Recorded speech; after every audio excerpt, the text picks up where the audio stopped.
अस्सलामु अलैकुम वरहमतुल्लाहि वबरकातुहू। अल्हम्दुलिल्लाहि नहमदुहु व नस्तईनुहु व नस्तगफिरुहु व नऊज़ु बिल्लाहि मिन शुरूरि अंफुसिना व मिन सय्यिआति अमालिना मन यहदिहिल्लाहु फला मुदिल्ल लहु व मन युद्लिल्हु फला हादिय लहु व अशहदु अन ला इलाहा इल्लल्लाहु वहदहु ला शरीका लहु व अशहदु अन्न मुहम्मदन अब्दुहु व रसूलुहु अम्मा बअद। கண்ணியத்திற்குரிய எல்லாம் வல்ல அல்லாஹு ஜல்ல ஷானஹு தஆலாவின் நல்லடியார்களே, எந்த ஒரு மனிதரையும் நல்லடியார் என்று இறைநேசர் என்று சொல்வதற்கு நமக்கு அதிகாரம் இல்லை என்பதையும், எந்த மனிதர்களை குறித்து அல்லாஹும் ரசூலும் நல்லடியார்கள் என்று சொல்லியிருக்கிறார்களோ அவர்களை தவிர வேறு யாரையும் நம்ம நல்லடியார்கள் என்று சொல்லக்கூடாது என்பதையும் உரிய ஆதாரங்களோடு நம்ம பார்த்து வருகிறோம். அந்த வகையில் நபிகள் நாயகம் ஸல்லல்லாஹு அலைஹி வஸல்லம் அவர்கள் ஒரு 10 நபித்தோழர்களுடைய பெயரை குறிப்பிட்டு அவங்களெல்லாம் சொர்க்கவாசிகள் என்று நற்செய்தி சொன்னார்கள். சொர்க்கவாசிகள்னால் நல்லடியார்னு அர்த்தம், இறைநேசர் என்று அர்த்தம் அதுக்கு. அப்போ அந்த 10 சஹாபாக்கள் யாருன்னு கேட்டால், அபூபக்கர் சித்திக் ரலியல்லாஹு அன்ஹு அவர்கள், உமர் ரலியல்லாஹு அன்ஹு அவர்கள், உஸ்மான் ரலியல்லாஹு அன்ஹு அவர்கள், அலி ரலியல்லாஹு அன்ஹு அவர்கள், அபு உபைதா அல் ஜர்ராஹ் என்ற சஹாபி, அப்துர் ரஹ்மான் இப்னு அவுஃப் என்கிற ஒரு சஹாபி, தல்ஹா ரலியல்லாஹு அன்ஹு அவங்க, ஜுபைர் இப்னுல் அவ்வாம் அவர்கள், சயீத் இப்னு ஸைத் அவர்கள், சஅத் இப்னு அபி வக்காஸ், இந்த 10 பேரையும் ரசூல் ஸல்லல்லாஹு அலைஹி வஸல்லம் குறிப்பிட்டு சொர்க்கவாசிகள் என்று சொன்னார்கள். இது அஹமது என்கிற நூலில் ஆதாரபூர்வமாக இடம்பெற்றிருக்கிறது. அபூபக்கர் ஃபில் ஜன்னா, உமர் ஃபில் ஜன்னா, உஸ்மான் ஃபில் ஜன்னா, இப்படி ஒவ்வொருத்தர் பேரையும் சொல்லி இவங்க சொர்க்கத்தில் இருப்பார்கள் என்று நபிகள் நாயகம் ஸல்லல்லாஹு அலைஹி வஸல்லம் சொல்லிட்டாங்க. அப்போ இந்த 10 பேரையும் குறித்து நம்ம என்ன செய்யலாம்னா, அல்லாஹ்வுடைய நேசர்னு அவுலியான்னு சொல்லலாம். இந்த 10 பேரும் சொர்க்கவாசிகள் என்று அல்லாஹ்வுடைய ரசூலே சொல்லி தந்த காரணத்தினால் அவங்கள நம்ம என்ன செய்யலாம், நல்லடியார்னு சொல்லலாம். இந்த நல்லடியார்னு சொல்வதில் இந்த 10 பேருடைய வரலாறு நம்ம எடுத்து பார்த்தோம்னு சொன்னால், இந்த 10 பேரும் மக்காவை சேர்ந்தவர்கள், முஹாஜிர்கள், மதீனாவாசியாரும் கிடையாது. இந்த 10 சஹாபாக்கள் யாருன்னு கேட்டால், நபிகள் நாயகம் ஸல்லல்லாஹு அலைஹி வஸல்லமுடைய ஆரம்ப பிரச்சார காலத்தில் இஸ்லாத்தில் ஏற்றுக்கொண்டவங்க. ஆரம்ப காலத்தில் ஏற்றுக்கொள்ளும்போது அதிகமான துன்பங்களுக்கு உள்ளாக்கப்பட்டவர்கள். அவ்வளோ துன்பங்களையும் சகித்து கொண்டு ரசூல் ஸல்லல்லாஹு அலைஹி வஸல்லம் அவர்களுக்கு பக்கபலமாக இருந்த காரணத்தினாலையும், அது அவங்களோட சேர்ந்து ஹிஜ்ரத் செய்த காரணத்தினாலையும், இன்ன பிற தியாகங்கள் செய்த காரணத்தினாலையும் இந்த 10 பேரை குறித்து நபிகள் நாயகம் ஸல்லல்லாஹு அலைஹி வஸல்லம் அவர்கள் சொர்க்கவாசிகள் என்று சொல்லியிருக்கிறார்கள். இந்த சொர்க்கவாசிகள் என்று சொல்லப்பட்ட இந்த 10 பேரில் 6 தோழர்கள் கொல்லப்பட்டு இறக்குறாங்க. கொல்லப்பட்டு நோய்வாய்ப்பட்டு தான் இறக்குறாங்க.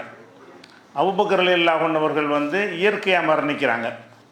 அப்துர் ரஹ்மான் இப்னு அவுஃப் அவர்களும் இயற்கையாகவே என்ன செய்கிறாங்க, மரணிக்கிறாங்க முதுமையில்.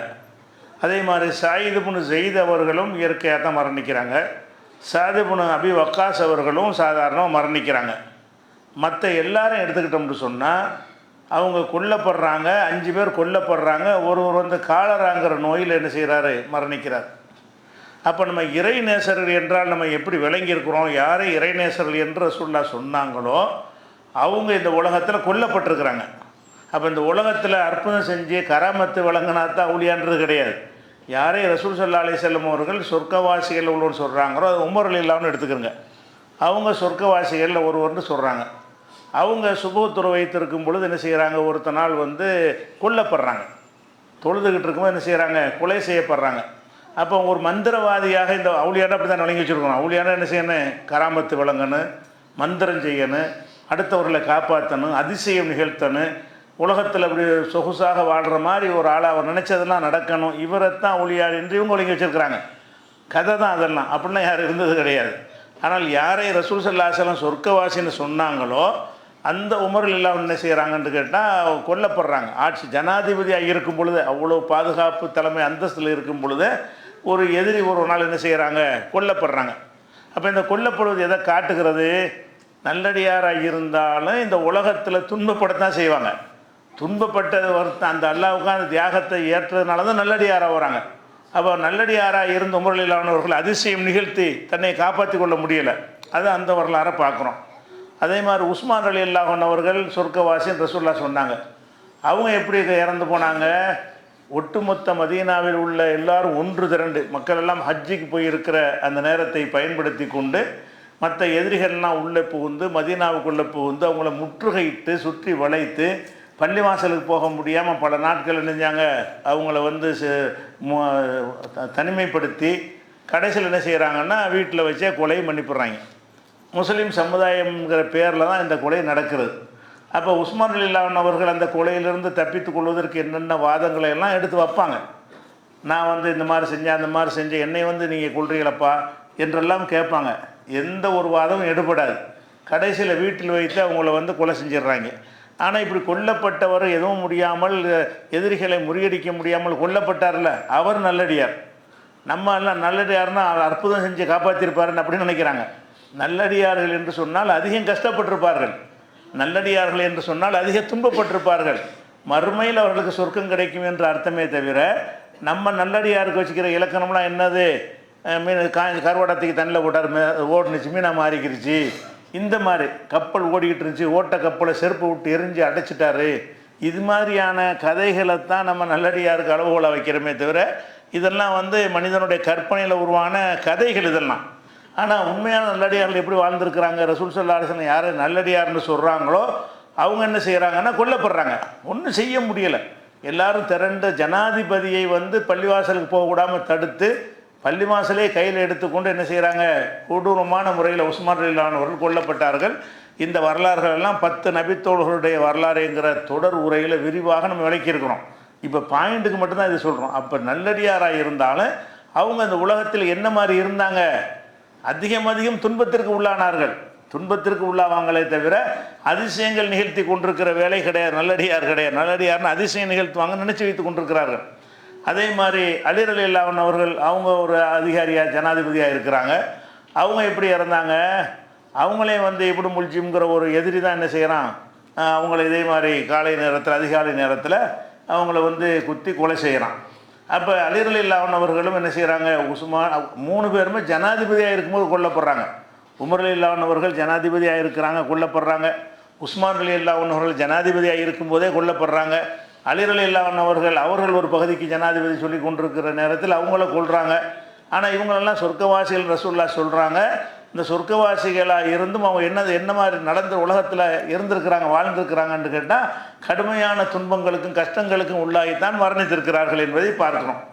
அதே மாதிரி வந்து அபூ உபைதாங்கிறவங்க தான் ரசூல் ஸல்லல்லாஹு அலைஹி வஸல்லத்துக்கு பிறகு ஆட்சிக்கு இவர் தான் வருவாருங்கிற அளவுக்கு தகுதி உள்ளவராக இருந்தார். இவர் வேணாண்டு மறுத்ததுனால தான் அபூபக்கர் அப்புறம் உமர் அப்படிலாம் வந்தாங்க. இவர் தான் அபூ உபைதா அல் ஜர்ராஹ் தான் யார்? ரசூல் ஸல்லல்லாஹு அலைஹி வஸல்லம் அவர்களுடைய இதில் அவரை தான் முதல் இடத்துல எல்லாருமே கருதுகிற அளவுக்கு உள்ளவராக இருந்தார். அந்த அபூ உபைதா அவர்கள் என்ன செஞ்சாங்கன்னா அவங்க இந்த பதவியெல்லாம் வேணாண்டு என்ன செஞ்சார்? விரும்பலை, அவர் ஜனாதிபதியை விரும்பலை. அவர் என்ன செய்கிறாருன்னா ஒரு போரில் ஒரு வெளியூருக்கு போயிருக்கிற நேரத்தில் அவர் காலரா ஏற்பட்டு அந்த காலராவுனாலே வயிற்றுப்போக்கில் வந்து என்ன செய்கிறாருன்னா மரணிக்கிறார். அவுளியா, மிகச்சிறந்த அவுளியா. இவரெல்லாம் யார்? சொர்க்கவாசிகள் என்று நற்செய்தி சொல்லப்பட்ட ஒரு அவுளியா. சொர்க்கவாசிகள் நற்செய்தி சொல்லப்பட்ட ஒரு காலராவெலாம் வருமா? வயிற்றுப்போக்கெல்லாம் வருமா? அடுத்தவருடைய வயிற்றுப்போக்கையெல்லாம் போக்கக்கூடியவரெல்லாம் இருப்பார் அப்படின்னு நினச்சிட்டு இருக்காங்க இவங்க என்ன செய்கிறாங்க? அவுளியாவுக்கு என்ன கணக்கு வச்சுருக்காங்க? அவுளியாண்டா நம்ம நோயெல்லாம் தீர்க்கிறவர் தான் அவுளியாவை தவிர அவருக்கு எப்படி நோய் வரும்? அப்படி தான் அதிகமான மக்கள் அவுளியாவுக்கு இலக்கணம் வகுத்து வச்சிருக்கிறார்கள். அவுளியாக்கெல்லாம் பெரிய அவுளியா அபூ உபைதா அல் ஜர்ராஹ் சொர்க்கவாசின்னு அவ்வளோ தியாகம் பண்ண ஒரு சஹாபி. அவருக்கு அந்த காலராவில் வயிற்றுப்போக்கில் மரணிக்கிறார் என்றால் நம்ம என்ன விளங்குறோம்? இவ்வளோ பெரிய சொர்க்கவாசின்னு அந்தஸ்து கிடைத்தாலும் சரி அவங்க மந்திரம் செய்யக்கூடியவர்களாக உலகத்தில் வாழ்ந்தது கிடையாது. எல்லா மனிதர்களைப் போலவே துன்பங்களை அனுபவித்தவர்களாக வாழ்ந்தார்களே தவிர நோய் இருக்கக்கூடியவராகவோ செல்வத்தை கொடுக்கக்கூடியவராகவோலாம் அவங்கள எல்லாம் என்ன செய்யலை ஆக்கலை என்பதற்கு அவருடைய வரலாறை பார்க்குறோம். அதே மாதிரி அப்துர் ரஹ்மான் இப்னு அவுஃப் அவர் சாதாரணமாக மரணிக்கிறார். அவர் வியாபாரியாக இருந்தார். அவர் சாதாரணமாக மரணித்து போயிட்டார். இந்த மாதிரியான கொல்லப்பட்டு மூத்தா போகலை. அதே மாதிரி தல்ஹா ரலியல்லாஹு அன்ஹு அவர்கள், ஜுபைர் ரலியல்லாஹு அன்ஹு அவர்கள், இந்த 2 பேர் என்ன செய்கிறாங்கன்னு கேட்டால் முஸ்லீம்களுக்கு மத்தியிலே நடந்த ஒட்டகப் போருங்கிற அந்த போரில் பங்கெடுத்து அவங்க 2 பேர் கொல்லப்படுறாங்க. இந்த 2 பேருமே ஆயிஷா ரலியல்லாஹு அன்ஹுடைய அணியில் இருக்கிறாங்க. அலி அவர்களுக்கு எதிராக படை நடத்திட்டு போகிறாங்க. அந்த போரில் என்ன செய்கிறாங்கன்னா தல்ஹாவும் கொல்லப்படுறாரு, ஜுபைரும் கொல்லப்படுறாரு. அப்போ இந்த உலகத்தில் கொல்லப்படும் பொழுது அவங்களுடைய மந்திரத்தை வைத்து, அற்புதத்தை வைத்து, அவுளியாங்கிற ஒரு தகுதியை வைத்து அதிலிருந்து காப்பாற்றி கொள்ள முடிஞ்சா? காப்பாற்ற முடியல. அதெல்லாம் அவுளியாவுடைய வேலை கிடையாது. இறை நேசர் என்று சொன்னால் என்னென்னு கேட்டால், இறைவனுக்கு கட்டுப்பட்டு நடந்து ஒரு அடிமைன்ற அர்த்தமே தவிர அவருக்கு எல்லா விதமான ஆற்றலையும் அல்லா அப்படி தான் நினச்சிக்கிட்டு இருக்கிறாங்க. அவுளியான்னா அவருக்கு எல்லா விதமான ஆற்றலையும் அல்லா வழங்கி விட்டான் அப்படின்னு நினச்சி, அவருக்கு மட்டும் இல்லை, அவர்கிட்ட போய் நீ கேட்டீங்கன்னா உங்களுக்கும் போல ஆற்றல் அவர் தருவார் என்றெல்லாம் என்ன செய்கிறாங்க, நம்புகிறார்கள். அப்படியான அவுளியாக்கள் யாருமே இருந்தது கிடையாது.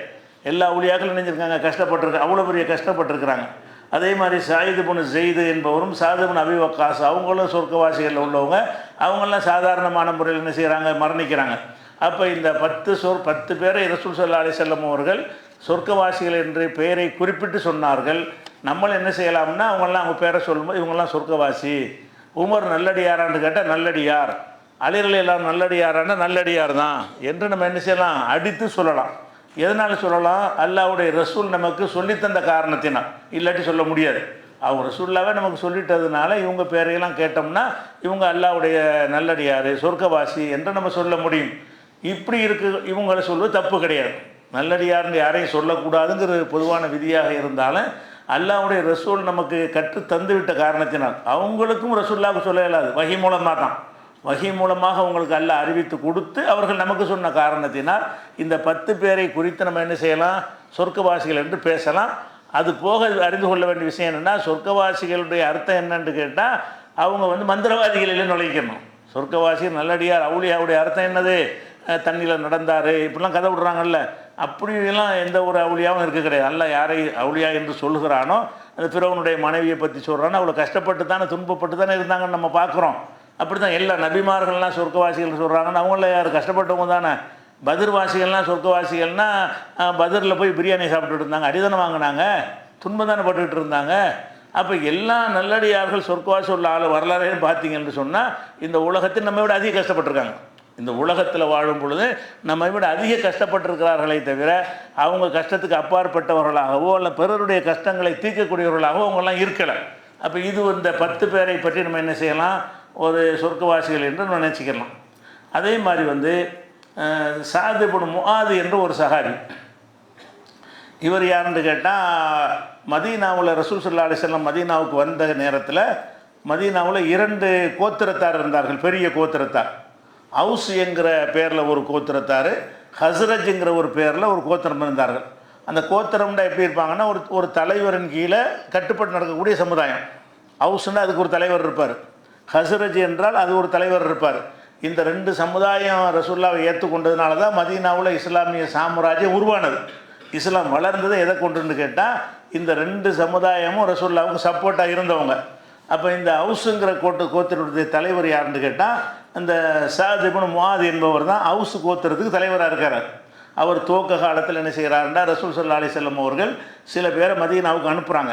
மக்காவில் இருக்கும்போது, மக்காவில் பிரச்சாரம் பண்ணிக்கிட்டு இருக்கும் பொழுது மதீனாவில் போய் அங்கே இஸ்லாத்தை எடுத்து சொல்லி அங்கே உள்ள மக்களுக்கு இஸ்லாத்தை போதிப்பதற்காக வேண்டி சில பேர் அனுப்பி வைத்தார்கள்.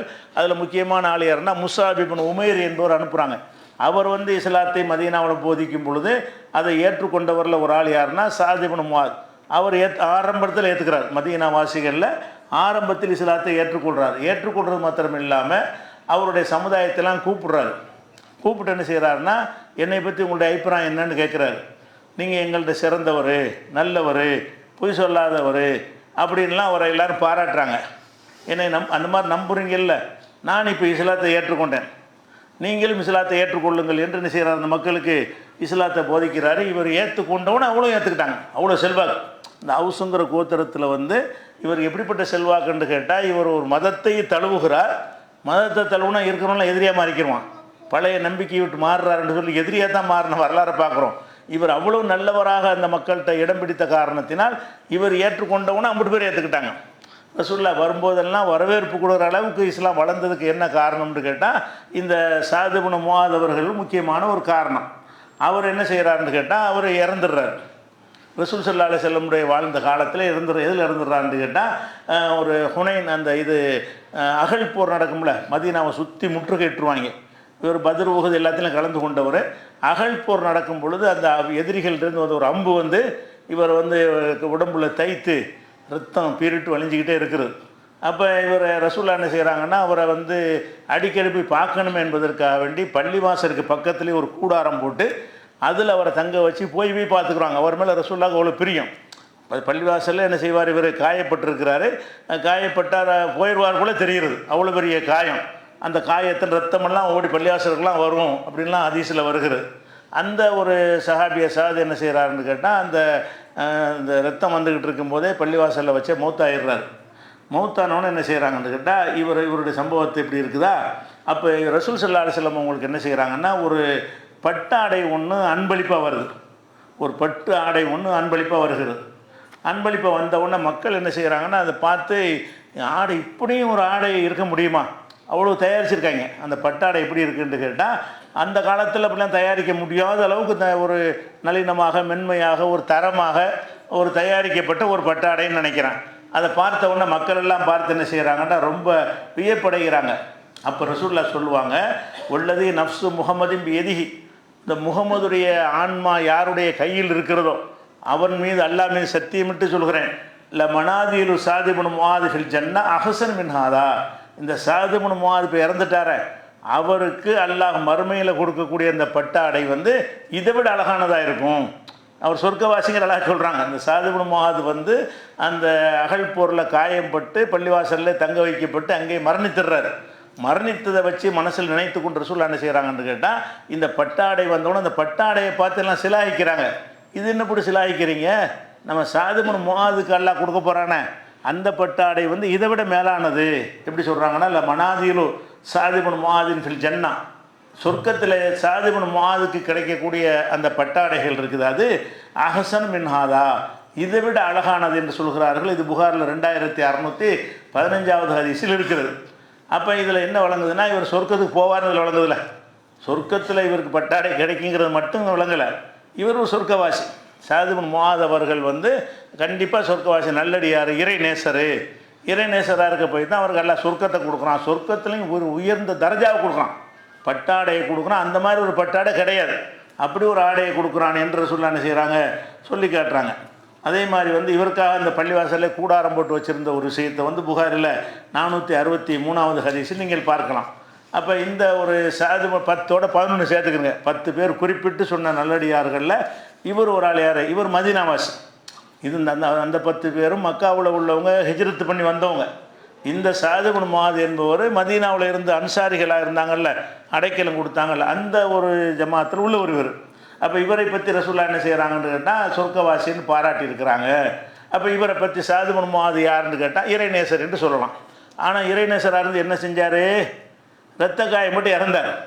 நம்ம இறைநேசர் என்ன செய்யலை, ஒரு எப்படிப்பட்ட இறைநேசர் தெரியுமா, அந்த இரத்த காயம் வந்தவுடனே உடனே மந்திரத்தில் எல்லாம் குணமாயிடுச்சுன்னு வரல, இரத்த காயம் ரத்தம் வடிஞ்சு அதிலே மரணிக்கிறாரு. இறைநேசர்கள் அப்படி தான் இருப்பாங்க. இறைநேசர்கள்லாம் கஷ்டப்பட்டு தியாகம் செஞ்சு சபுர் செஞ்சவங்களாக மறுமையில் அந்தஸ்து அடைவார்களே தவிர, இறைநேசருங்கிறவர்களுக்கு அந்தஸ்து என்ன கிடையாது, மந்திரவாதின்னு அர்த்தம் கிடையாது. அப்படி தான் மக்கள் வழங்கி வச்சுருக்கிறாங்க. நான் ஒரு ஆண்டவர், மைதீன் ஆண்டவர், இதெல்லாம் மந்திரவாதிகள் மாதிரி கதை எழுதி வச்சுக்கிறாங்க. அவங்களாம் இறைநேசர் மாதிரி தெரியாது, அவங்களாம் சொல்லிக்கிறாங்க. ஆனால் சொன்னாலும் எந்த மாதிரி எழுதி வச்சுருக்கிறாங்க, அவங்க என்னமோ அவங்க இங்கே அல்லாஹ் செய்கிற அப்படி வேலையை அவங்க செய்வாங்க, அப்படி தான் பார்த்துக்கிட்டு இருக்கிறாங்க. அப்படி இருக்கவில்லை. சாது இப்னு முஆத் இல்லைன்னா இவங்களாம் எப்படி இருப்பாங்க, சாது இப்னு முஆத் இரத்த காயத்தில் இருக்காரு, மரணித்திருக்கிறார் என்பதை பார்க்குறோம். அதே மாதிரி வந்து ரசூல் ஸல்லல்லாஹு அலைஹி வஸல்லம் என்ன செய்கிறாங்கன்னு கேட்டால், சொர்க்கத்தில் மேராஜிலையோ கனவுலையோ, அது எப்படின்னு வரல. சொர்க்கத்தில் நான் பார்த்தேன்னா 2ல் 1 தான், மேராஜில் பார்த்துருப்பாங்க, இல்லைனா கனவு மூலமாக என்ன செய்வாங்க, எல்லாம் காட்டுவாங்க. கனவுல காட்டினாலும் உண்மை தான். நபிமாருடைய கனவு நம்ம கனவு மாதிரி கிடையாது. கனவுல எல்லாம் ஒன்றை காட்டினா கூட அதுவும் நிஜம்தான்.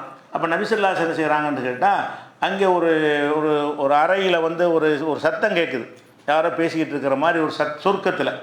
அப்போ இது யாருன்னு கேட்குறாங்க. அப்போ அங்கேருந்து மலக்குகள்லாம் சொல்கிறாங்க, ஹாதிஹில் உமைசாபில் மின்ஹான், உமைசாங்கிற அம்மா தான் இவங்க அப்படின்னு சொர்க்கத்தில் சொல்லப்படுது. இந்த உமைசாங்கிறவங்க யாருன்னு கேட்டால், அனஸ் ரலியல்லாஹு அன்ஹு கேள்விப்பட்டிருக்கோமா, ரசூலுல்லாஹ்வுடைய 10 வருஷம் ஒரு ஊழியராக இருந்தார்.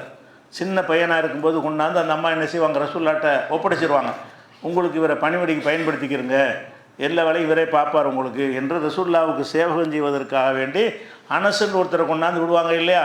அந்த அம்மாவுக்கு பேர் உம்மு சுலைம் என்று பட்ட பேரில் அறியப்படுறாங்க. அவங்க தான் உமைசாங்கிறவங்க. உமைசாங்கிற உங்களுடைய சொந்த பேர். உம்மு சுலைம்ங்கிறது ஒரு பட்ட பெயர். அப்போ இந்த உம்மு சுலைம் அவங்கள பற்றி தான் இந்த ஹதீஸில் சொல்லப்படுது. இப்படி வருது, அவங்களுடைய மாளிகை, அது சொர்க்கத்தில் ஒரு மாளிகையை பார்க்குறாங்க. இது யாருன்னு கேட்குறாங்க. அது உமைசாக்கு உள்ளது என்று சொல்லப்படுகிறது. அப்போ அது உமைசாங்கிறவங்க யார், முஸ்லீமில் வரக்கூடிய ஒரு ஹதீஸ். அப்போ உமைசாங்கிறவங்க யாருன்னு கேட்டால் அனஸ் ரலியல்லாஹுடைய ஒரு தாயார் உம்மு சுலைம் என்ற பெயரில் அறியப்படுவாங்க. உமைசாண்டு அதிகமான பேர் வரலாற்றில் அவங்கள சொல்ல மாட்டாங்க. அவங்களுக்கு பேர் என்னன்றா உம்மு சுலைம் என்று சொல்லுவாங்க. இவங்க என்ன சொர்க்கவாசி என்ன காரணம்னு கேட்டால் பெரிய தியாகி இந்த அம்மா. ரசூல் ஸல்லல்லாஹு அலைஹி வஸல்லம் அவர்கள், அதாவது அனஸ் சொல்கிறாங்க, நபிகள் நாயகம் ஸல்லல்லாஹு அலைஹி வஸல்லம் அவர்கள் எந்த ஒரு பெண்ணுடைய வீட்டுக்கும் போய் பார்ப்பதற்குன்னு போக மாட்டாங்க. தனியாக இருக்கிற பெண்ட்டு பார்க்குறது இல்லை. குடும்பத்தோடு இருந்தால் கூட ஒரு சகோதரி உடம்பு சரியில்லாமல் இருக்கிறாங்க, விசாரிச்சுட்டு வருவோமே என்று எந்த வீட்டுக்கும் என்ன செய்ய மாட்டாங்க, போக மாட்டாங்க. இந்த உம்மு சுலைம் வீட்டுக்கு தவிர. உம்மு சுலைம்னு அனஸ் சொல்கிறாரு, மகங்காரர் சொல்கிறாரு, எங்கள் அம்மாவை பார்க்குறதுக்கு மட்டும்தான் ரசூலுல்லாஹ் என்ன செய்வாங்க, வருவாங்க. எந்த ஒரு பெண்ணையும் பார்க்க வரமாட்டாங்க. என்ன காரணம்னு கேட்கும் பொழுது, அந்த உம்மு சுலைமுடைய சகோதரர் என்னோட களத்தில் போர் செய்து கொண்டு இருக்கும் பொழுது கண்ணு முன்னால் கொல்லப்பட்டார். அவங்க நாதியற்று இருக்கிறதுனால என்ன செய்கிறேன், அவங்க மீது நான் இறக்கப்படுறேன்னு சொல்லி ரசூலுல்லாஹ் அடிக்கடி போய் அவங்கள பார்ப்பாங்க. அந்த மாதிரியான ஒரு பெண்மணியாக உம்மு சுலைம் இருந்தாங்க. அதனால தான் என்ன செய்கிறாங்கன்னா, உம்மு சுலைம் வீட்டில் ரசூலுல்லாஹ் போவாங்க. போகணுன்னு அவங்க சாப்பாடெலாம் எடுத்து வைப்பாங்க. சாப்பாடத்தை தனியாக வைங்க, நான் நோம்பாளியாக இருக்கேன்னு சொல்லிவிட்டு அங்கே தொழுது விட்டோன்னு அந்த அம்மா கேட்பாங்க, அல்லாஹ்வுடைய தூதரை, எனக்கு ஒரு தனிப்பட்ட ஒரு விருப்பம் ஒன்று இருக்குது, அது நிறைவேற்றுங்கண்டு. என்ன விருப்பன்றவுடனே, இந்த அனசுக்காகத்தான் ஏதாவது செய்யுங்க, ஒரு துவா செய்யுங்க, என் புள்ள நல்லா இருக்கிறதுக்கு துவா செய்யுங்கம்பாங்க. அப்போ ரசூலுல்லாஹ் அவருக்காக துவா செய்வாங்க. அல்லாஹ்வும் பாரிக்கல் ஒன்று, அவருக்கு நிறைய பொருளாதாரத்தை ஜாஸ்தியாக கொடு, பிள்ளை குட்டிகளை ஜாஸ்தியாக கொடுன்னு துவா செய்வாங்க. அதுக்கு பிறகு சரசன்னு பெரிய வசதி உள்ள ஒரு ஆளாக அவர் மாறிவிட்டார். அப்போ அந்த மாதிரிலாம் ரசூலுல்லாஹ்வுடைய துவாவுக்கு உரியவராக யார் இருந்தார்னு கேட்டால் இந்த உம்மு சுலைம் இருந்தார். உம்மு சுலைமை பொறுத்த வரைக்கும் இப்படி எந்த ஒரு மூமின்னு சொல்லக்கூடிய யாராலையும் இந்த அம்மா நடந்த மாதிரி நடக்க முடியாத ஒரு சம்பவம் அவங்க வாழ்க்கையில் இருக்குது. ஹதீஸில் வரக்கூடிய சம்பவம் என்னென்னு கேட்டால், அவங்க அபூ தல்ஹாங்கிறவர் கல்யாணம் பண்ணுறாங்க. உம்மு சுலைமுடைய முதல் கணவர் இறந்துட்டார். அவங்களுக்கு பிறந்தவர் தான் அனஸ். அவங்க ஒரு விதவையாக இருக்க ஒரு நேரத்தில் அபூ தல்ஹாங்கிறவர் மஸ்ஜித் நபவிக்கு ஏத்தாப்புல உள்ள வீட்டில் உள்ள வசித்தவர். அவர் இஸ்லாத்துக்கு வரல. அவர் ஒரு முஸ்லீம் அல்லாதவராக இருக்கிறார். அவர் இந்த அம்மாவுடைய கேரக்டர்லாம் பார்த்துட்டு நான் உங்களை கல்யாணம் பண்ணிக்கிறேன்னு கேட்பார். அப்போ உம்மு சுலைம் என்ன சொல்லுவாங்கன்னா, கல்யாணம் பண்ணுற நீ ஒரு நல்ல ஒரு ஆள் தான், உன்னை மாதிரி ஒரு மாப்பிள்ளைலாம் கிடைக்காது, இருந்தாலும் நான் ஒரு முஸ்லீமான பெண்ணாக இருக்கிறேன், நீ இஸ்லாத்தில் இல்லாத ஒரு ஆளாக இருக்கிறாய், நீ இஸ்லாத்தை ஏற்றுக்கொண்டாயானால் உன்னை நான் திருமணம் செஞ்சுக்கிறேன்னு என்ன செய்வாங்க, உம்மு சுலைம் சொல்லுவாங்க. அவரும் அதை வச்சு என்ன செய்வார், இஸ்லாத்துக்கு வந்துடுவார். வந்த பிறகு நிறைய இஸ்லாத்துக்கு பெரிய தொண்டாட்டின ஒரு பெரிய ஒரு சஹாபியாக வாரி வழங்கின ஒரு சஹாபியாக அந்த அபூ தல்ஹா இருந்தார். அப்போ அபூ தல்ஹா அவங்களும் வாழ்ந்துக்கிட்ட நேரத்தில் அந்த ரெண்டு பேருக்கும் ஒரு குழந்தை. அபூ தல்ஹாவுக்கும் உம்மு சுலைமும் என்ன செய்கிறாங்க, அவங்களுக்கு அனஸ் வேறு கணவர் மூலமாக பிறந்தது, இந்த இவர் மூலமாக ஒரு குழந்தை பிறக்குது. குழந்தை அபூ தல்ஹா வெளியே போய் இருக்கும்போது அந்த குழந்தை இறந்து போச்சு. பெத்த கை குழந்தையாக இருந்த பிள்ளை இறந்து போச்சு. அப்போ இந்த அவங்க என்ன செய்கிறாங்க, உம்மு சுலைம் சொந்தக்காரன்ட்ட சொல்லிட்டாங்க, என் கணவர் வந்தார்னு சொன்னால் இந்த புள்ளை இறந்தது நீங்கள் சொல்லாதீங்க, நான் சந்தர்ப்பம் பார்த்து சொல்லிக்கிறேன் அப்படின்னு சொல்லி என்ன செஞ்சிட்டாங்கன்னா, அந்த குழந்தையை அந்த கஃன் மாதிரி சுற்றி தனியாக வைத்து விட்டு அந்த கணவர்கிட்ட என்ன செய்கிறாங்க, இது சொல்லவே இல்லை. அவர் சாப்பாடெல்லாம் போட்டு சந்தோஷமாக இருந்துட்டு என்ன செய்கிறாங்க, அதுக்கப்புறம் ஒரு கதை மாதிரி சொல்லி ஒருவர் நம்மகிட்ட அடைக்கலமாக ஒரு பொருளை கொடுத்து வைக்கிறாரு. அவர் திருப்பி கேட்டால் நம்ம என்ன செய்கிறதுன்னு கேட்பாங்க. திருப்பி வந்தால் கொடுக்க வேண்டியதுதான் அப்படிம்பார் இவர். அப்போனா அவங்க பிள்ளைய எல்லாம் வாங்கிட்டு போயிட்டான். அது எப்படி மரண செய்தி எப்படி சொல்கிறாங்க, எவ்வளோ பக்குவப்பட்டு இருந்தால் ஒரு குழந்தை மரணிக்கிற ஒரு விஷயத்தை கூட அந்த கணவர் ஏற்றுக்கொள்ளக்கூடிய வகையில் புதுசாக இஸ்லாத்து வந்தவர். இவங்க இஸ்லாத்தில் ஊறி போன ஒரு ஆள். அவர் இவங்களுக்காக கல்யாணம் பண்ணுறக்கா இஸ்லாத்துக்கு வந்திருக்கிறார். அதனால் அவருக்கு புரிய வைக்கிறக்கா என்ன செய்கிறாங்கன்னு கேட்டால், அந்த குழந்தைகள்லாம் தந்து அல்லாஹ் கொடுத்த இரவலை தந்தது தானே, அவன் எடுத்துட்டான் அப்படின்னு சொல்லிவிட்டு என்ன செய்வாங்க, அவர் கோவப்பட்டு எப்படி நீ மறைச்சாயின்னு போயிட்டு ரசூலுல்லாஹ்ட்ட போய் சொல்லுவார். அப்போ அன்றைக்கு சந்தோஷமாக அவரை இருந்திருக்கிறாங்க. அப்போ ரசூலுல்லாஹ் என்ன செய்கிறாங்கன்னு கேட்டால், நீங்கள் நேற்று சந்தோஷமாக இருந்ததை கொண்டு அல்லாஹ் உங்களுக்கு நல்ல ஒரு குழந்தை பாக்கியத்தை அன்று ஏற்படுத்தி விட்டான்னு சொல்லுவாங்க. அப்போ இதெல்லாம் முஸ்லீமில் வரக்கூடிய ஒரு செய்தி. இது எதுக்கு சொல்கிறோம்னு கேட்டால், இந்த அம்மா சொர்க்கவாசின்னு சொன்னால் எதனால் சொர்க்கவாசி ஆகுறாங்க, இவ்வளோ பெரிய துன்பத்தை சகித்து கொண்டதுனால. பிள்ளை இறந்து போனதை பற்றி பெருசாக கவலைப்படலை.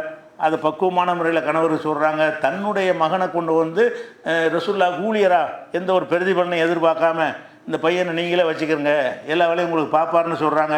இன்னும் சொல்ல போனால் இந்த சஹாபி பெண்களில், ஒட்டுமொத்த சஹாபி பெண்களில் இந்த அம்மா மாதிரி ஒரு வீர பெண்மணி பார்க்க முடியாது. உம்மு சுலைம் அவர்கள் மாதிரி என்ன செய்ய முடியாது. அந்த ஹுனைன் போரில் எல்லோரும் ஓடுறாங்க. ஆரம்பத்தில் தோல்வி, இந்த ஹுனைன் போரில் வந்து துவக்கத்தில் கொஞ்சம் வெற்றி மாதிரி வந்து அப்புறமேல தோல்வி எதிர்கொண்டே கை ஓங்கிருச்சு. ரசூல்லா விட்டுட்டு ஆளாலும் ஓட ஆரம்பிச்சிட்டாங்க.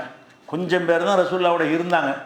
அதில் ஒரு ஆள் இந்த உம்மு சுலைம் புதிய குருவாலை வச்சுக்கிட்டு எவனாவது கிட்ட வந்தியல்னா கொள்ளுவேன்னு என்ன செய்கிறாங்க, வாள் வச்சுக்கிட்டு அந்த மாதிரி வீராவேசமாக போர் செஞ்சது யார்? உம்மு சுலைம்.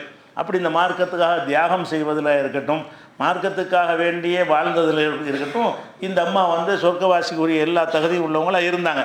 அப்போ இவங்களுடைய மாளிகையை பார்த்தா ரசூல்லா என்ன செய்கிறாங்கன்னு கேட்டால், இது வந்து உமைசாவுடைய மாளிகை நான் பார்த்தேன் அப்படிங்கிறாங்க. அப்போ உமைசாவுக்காக வேண்டி இதை வந்து எல்லாம் காட்டுறான்னு சொன்னால் அப்போ என்ன அர்த்தம்? அவங்க சொர்க்கவாசின்ற அர்த்தம். அப்போ உம்மு சுலைம் சொர்க்கவாசி நம்ம சொல்லலாம். சொல்கிறத என்ன செய்யலாம்? உம்மு சுலைம்ங்கிற அந்த சஹாபி பெண்மணி சொர்க்கவாசி, இறைநேசர், நல்லடியார், அவங்களெல்லாம் சொல்லலாம். நல்லடியார்னா என்ன இல்லை, நம்ம ஆத்தங்கர அம்மா மாதிரி அர்த்தம் செஞ்சுட்டு இருக்கிற நல்லடியார் கிடையாது. கஷ்டப்பட்ட நல்லடியார். நல்லடியார் என்ன தான் கஷ்டப்பட்டவங்க தியாகம் செஞ்ச நல்லடியார். அப்படி தான் நல்லடியார்கள் இஸ்லாத்தில் ஆக முடியும். இஸ்லாமிய யாரெல்லாம் மார்க்கத்தில் நல்லடியார்னு சொல்லப்பட்டுச்சு அவ்வளோ பேரும் எடுத்து பார்த்தீங்கன்னு சொன்னால், ஹிஜ்ரத் செஞ்சவங்க, அடி வாங்கினவங்க, உதவாங்கினவங்க, பலவிதமான துன்பங்களை ஆளாகி அதை அல்லாவுக்காக சகித்து கொண்டு இருந்தாங்க இல்லையா, அதனால தான் நல்லடியார் ஆகுறாங்க.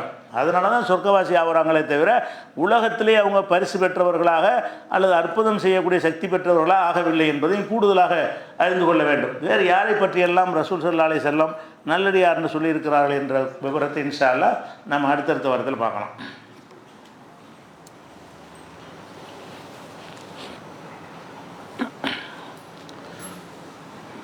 அன்பிற்குரிய சகோதரர்களே, இப்போ பள்ளிக்கூடம் எல்லா பள்ளிக்கூடங்களும் விடுமுறை இருக்கிறது. இந்த விடுமுறை நாட்களை வந்து பயனுள்ளதாக அந்த மாணவர்கள் ஆக்கி கொள்ள வேண்டும் என்பதற்காக ஒரு ஏற்பாடு செய்திருக்கிறோம்.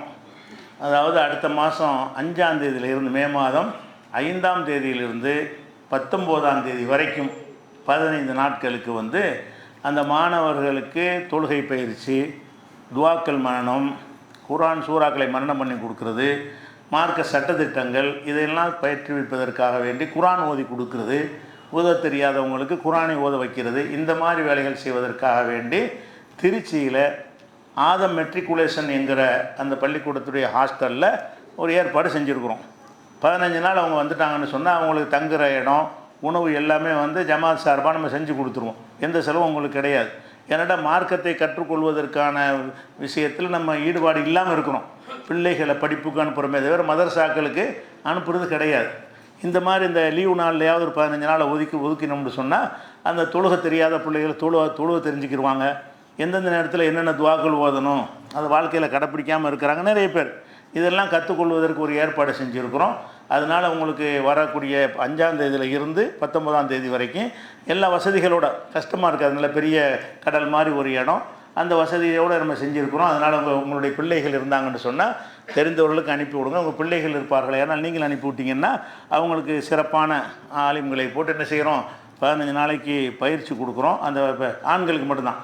5ஆம் வகுப்பில் இருந்து 12 வரைக்கும் உள்ள யாராக இருந்தாலும், 5ஆம் வகுப்புலேருந்து 12ஆம் வகுப்பு வரைக்கும் உள்ள மாணவர்கள் யாராக இருந்தாலும் அவங்க வந்து என்ன செய்யலாம், அந்த 15 நாளைக்கும் தங்கி இருந்து மார்க்கத்தை என்ன செய்யலாம், கற்றுக்கொள்ளலாம். அதுக்குரிய ஏற்பாடுகள்லாம் செஞ்சுருக்கிறோம். இந்த தகவலை நீங்களும் உங்களுக்கு குடும்பத்தில் தெரிந்தவர்கள் இருந்தாலும் அனுப்பி வைங்க. உங்களுக்கு தெரிந்த நண்பர்கள் இருந்தால் கூட மார்க்கத்தை கற்றுக்கொள்ளாமல் நம்ம பிள்ளைகள் இந்த விடுமுறை வீணாக்கிடக்கூடாது, ஒரு பயனுள்ளதாக்கி நினைக்கக்கூடியவர்கள் இருந்தீங்கன்னா அதையும் கொண்டு சேர்க்கதை செய்தி ஆக்கி விட்றோம். இன்றைக்கி வேறு விஷயம் இதுக்கு பேசலைன்னு கேட்டால் அது சூழ்நிலைகள் அதெல்லாம் பல பிரச்சனைகள் இருக்கிறதுனால தான் வேறு எந்த டாப்பிக்கும் பேசாமல் இந்த அறிவிப்பை மட்டும் செய்கிறோம். அஸ்ஸலாமு அலைக்கும்.